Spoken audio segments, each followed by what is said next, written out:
Genesis 5:23-32 NKJV. 23. So all the days of Enoch were 365 years. 24. And Enoch walked with God, and he was not, for God took him. 25. Methuselah lived 187 years, and begot Lamech. 26. After he begot Lamech, Methuselah lived 782 years, and had sons and daughters. 27. So all the days of Methuselah were 969 years, and he died. 28. Lamech lived 182 years, and had a son. 29.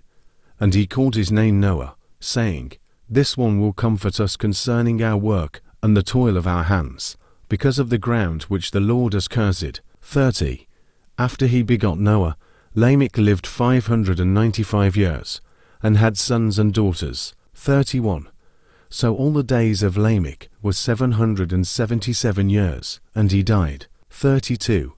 And Noah was 500 years old, and Noah begot Shem, Ham, and Japheth.